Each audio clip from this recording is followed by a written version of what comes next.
میرے والد کے ہاں شادی کے 10 برس بعد تک اولاد نہ ہوئی۔ ڈاکٹر، حکیم، پیر، فقیر، دوا دارو اور تعویذ گنڈے آزما لیے، لیکن ثمر مراد جھولی میں نہ آیا۔ ہر طرف سے مایوس ہو کر ماں باپ صبر کر کر بیٹھ گئے۔ ایک رات آدھی رات کو دروازے پر دستک ہوئی۔ ایک آدمی کھڑا تھا، بتا رہا تھا مسافر ہوں، رات گزارنے کے لیے جگہ چاہیے۔ ابو نے ترس کھا کر رات سونے کے لیے اندر بلا لیا۔ صبح وہ چلا گیا۔ کچھ دن بعد امی کی طبیعت خراب ہوئی۔ چیک کروایا تو ڈاکٹرز نے بتایا کہ امی حمل سے ہیں۔ یہ سن کر ابو نے بہت سوں کے ہاں اولاد نہیں ہوتی، آخر وہ بھی اس دنیا میں جی رہے ہیں۔ جینا لازم تھا کہ جب تک زندگی کے دن پورے نہ ہوں انسان کو اس جہان سے نجات نہیں ملتی۔ اپنی زندگی پر اختیار ہے اور نہ موت پر، بس چلتا ہے۔ یہ اللہ کی مرضی ہے اور اس کے اختیار میں ہے، جب تک چاہے چلائے، جب چاہے حیات کا اختتام کر دے۔ دنیا عجیب و غریب واقعات سے بھری پڑی ہے۔ ایسے میں ایک واقعہ میرے والدین کے ساتھ بھی پیش آیا۔ شادی کے 11ویں برس ایک روز آدھی رات کو گھر کے دروازے پر کسی نے دستک دی۔ والد صاحب کی اس دن طبیعت کچھ ٹھیک نہ تھی۔ انہیں کھانسی اٹھ رہی تھی، بار بار کھانسنے سے نیند اکھڑ گئی تھی اور ان کی کھانسی کی وجہ سے میری والدہ بھی سو نہ پا رہی تھیں۔ غرض کہ اس رات دونوں ہی جاگ رہے تھے۔ جب 2-3 بار دستک ہوئی تو والدہ نے شوہر سے کہا، ذرا دیکھیے آدھی رات کے اس وقت کون آیا ہے، خدا خیر کرے۔ والد صاحب دروازے پر پہنچے اور پوچھا کون ہے، جواب نہ ملا۔ تب دروازہ کھول کر دیکھا، ایک بے کس غریب شخص سردی سے کانپ رہا تھا۔ وہ فالج زدہ تھا، اس کا آدھا دھڑ کمزور تھا، وہ ایک ٹانگ گھسیٹ کر چلتا تھا، زبان میں بھی لکنت تھی، بات نہ کر سکتا تھا۔ والد نے پوچھا کون ہو، کہاں سے آئے ہو، کیا چاہتے ہو؟ بڑی مشکل سے اٹک اٹک کر بولا، پردیسی ہوں، فیصل آباد سے آیا ہوں، غلط بس میں بیٹھ گیا، یہاں اترا ہوں تو کسی کو نہیں جانتا، رات ہو گئی، ادھر ادھر پھرتا رہا ہوں، اب آوارہ کتے مجھے خوف زدہ کر رہے ہیں، اس لیے آپ کا دروازہ کھٹکھٹایا دیا، مجھے اندر آنے دیں، آج کی رات پناہ چاہیے، سخت سردی ہے، کل صبح چلا جاؤں گا۔ اس کی حالت سے اشکار تھا کہ سچ بول رہا ہے۔ والد صاحب نے کچھ سوچ کر دروازہ کھول دیا، اس کو بازو سے تھام کر اندر لے آئے۔ گیراج میں چارپائی پڑی ہوئی تھی، اس پر بٹھایا، پھر امی سے کہا کہ کچھ کھانے کو ہے تو دے دو، ایک غریب مسافر ہے، اس کو کھلانا ہے۔ والدہ کچن میں گئیں اور کھانا گرم کر کے دے دیا۔ والد صاحب نے اس آدمی کو کھانا کھلایا اور اپنے ڈرائیور کا بستر کھول کر چارپائی پر بچھا دیا اور کہا کہ رضائی اوڑھ کر سو جاؤ۔ وہ کھانا کھا کر آسودہ ہوا اور چارپائی پر لیٹ کر سو گیا۔ سخت سردی اور کتوں کے غول سے اس کی جان بچی۔ صبح ہوئی تو والد نے ناشتہ بھی کرا دیا اور پوچھا، بولو اب کیا چاہتے ہو؟ اس نے اسی طرح بہت دشواری سے اٹک اٹک کر کہا کہ فیصل آباد جانے والی بس میں سوار کرا دیں۔ صحیح ڈرائیور آ گیا۔ والد صاحب نے اس کو ٹکٹ کی رقم دے کر کہا کہ جاؤ اس غریب آدمی کو مطلوبہ بس میں بٹھا کر آ جاؤ۔ چلتے وقت اس بے کس نے ہاتھ اٹھا کر دعا دی، خدا تمہارے بچوں کو سلامت رکھے۔ والد صاحب نے کہا کہ تمہاری دعا اپنی جگہ، لیکن میرے میاں افسوس کی شادی کے 11 برس بعد بھی اللہ تعالیٰ نے مجھ کو اس نعمت سے محروم رکھا ہے جس کو اولاد کہا جاتا ہے، لہٰذا یہ دعا میرے کام کی نہیں ہے، کوئی اور دعا دو۔ اس شخص نے جیب سے ایک پڑیا نکالی اور بولا، اللہ تعالیٰ تم کو ضرور اولاد کی نعمت سے نوازے گا۔ یہ پڑیا ہے، اس میں میرے پیر و مرشد کی عطا کردہ راکھ ہے، آدھی تم پانی سے پھانک لینا اور آدھی اپنی بیوی کو کھلا دینا، انشاءاللہ جلدی اولاد کی خوشخبری ملے گی۔ والد صاحب اس مسکین و بے کس آدمی کی اس ادا پر ہنس پڑے، جو خود بغیر سہارے ٹھیک طرح چل نہ سکتا تھا، وہ اولاد کے لیے مرشد کی عطا کردہ راکھ دے رہا تھا۔ بہرحال اس کا دل رکھنے کو انہوں نے وہ پڑیا اس سے لے لی۔ جب وہ چلا گیا تو پڑیا کو کھول کر دیکھا، واقعی اس میں راکھ تھی۔ والدہ کو قصہ بتایا، وہ ضعیف الاعتقاد زیادہ تھیں، پیروں فقیروں کو مانتی تھیں۔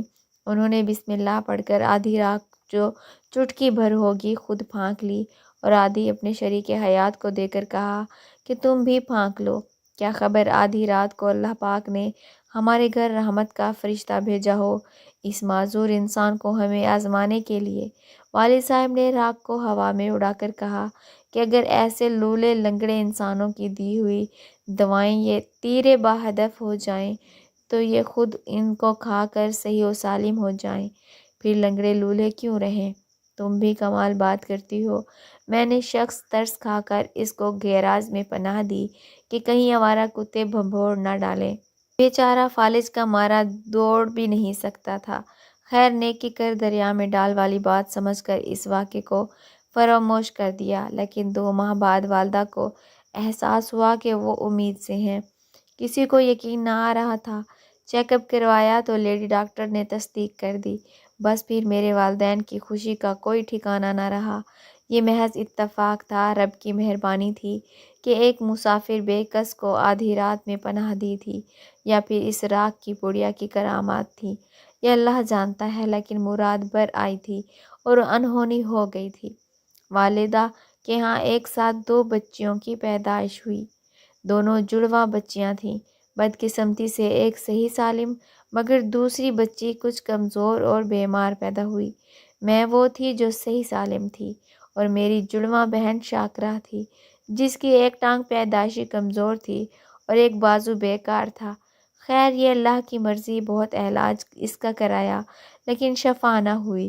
ہم دونوں وقت کے ساتھ ساتھ بڑی ہوتی گئیں۔ میں ٹھیک ٹھاک بھاگ دوڑ سکتی تھی، چل پھر سکتی تھی، لیکن شاکرہ چل پھر نہ سکتی تھی کیونکہ آدھا دھڑ بیمار تھا، ٹانگ اور بازو دونوں بے جان تھے۔ وہ اب ویل چیئر پر زندگی بسر کرنے پر مجبور تھی۔ یوں مجھ سے زیادہ خوبصورت تھی۔ جب تک والدین زندہ رہے اس کی دیکھ بھال کرتے رہے، کیونکہ ہم دونوں ان کی منتوں مرادوں کے پھول تھے۔ وہ دونوں کو چاہتے تھے کہ ہم بہنیں ان کی آنکھوں کا نور اور دل کی ٹھنڈک تھیں، تاہم مجھ سے زیادہ ان کو شاکرہ کی فکر کھائے جاتی تھی۔ میں نے BA پاس کر لیا اور وہ اسکول بھی نہ جا سکی۔ اپنی معذوری کی وجہ سے کوئی ہنر نہ سیکھ پائی۔ بس تھوڑا بہت جو امی ابو اور میں نے اس گھر پر پڑھا دیا اس نے پڑھ لیا۔ BA کے بعد میں نے یونیورسٹی جانے کی خواہش کا اظہار کیا۔ والد صاحب نے داخلہ دلوا دیا کیونکہ ان کو میری خوشی کا پاس تھا۔ ہم دونوں بہنوں کے بعد ان کے ہاں پھر اولاد نہ ہوئی۔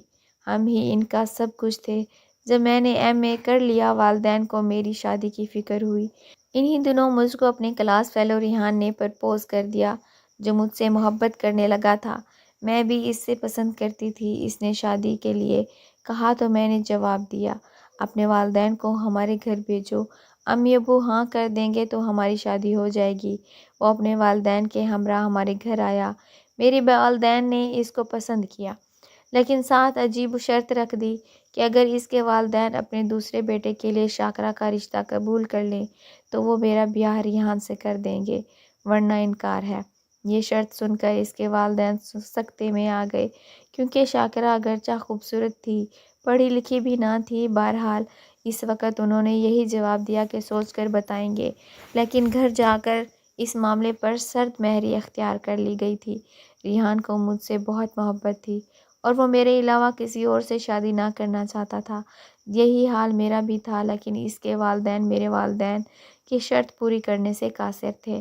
ریحان کا ایک ہی چھوٹا بھائی تھا جو انجینئرنگ کے آخری سال میں تھا۔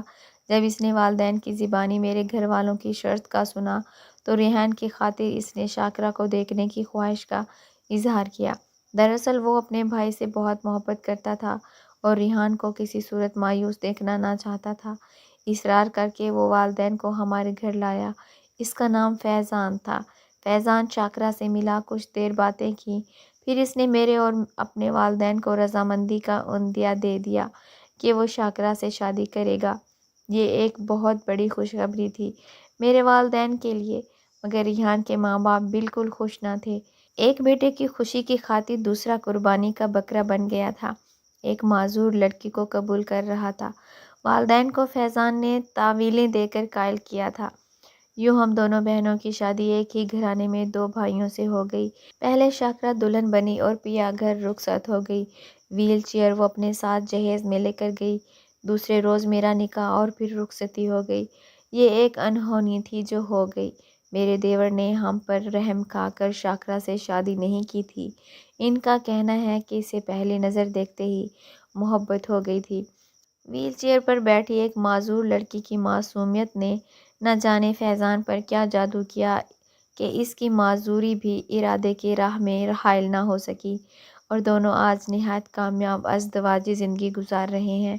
خدا کی قدرت کہ ہم ابھی تک اولاد سے محروم ہیں، لیکن فیضان اور شاکرہ کو اللہ تعالیٰ نے 4 پیارے پیارے بچوں سے نوازا ہے، جن کو ہم اپنے بچے سمجھتے ہیں۔ یہ اللہ کی دین ہے، جس کو چاہے جو دے اور جس پر چاہے جب چاہے مہربان ہو جائے۔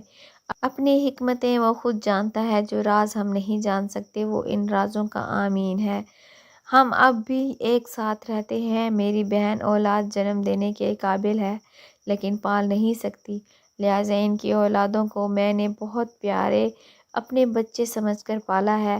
یہ بچے مجھے بڑی امی اور اپنی سگی امی کو چھوٹی امی کہتے ہیں، اور ہم چاروں ان سے اس قدر محبت کرتے ہیں کہ ان کی وجہ سے علیحدہ نہیں ہوئے ہیں، اکٹھے رہتے ہیں۔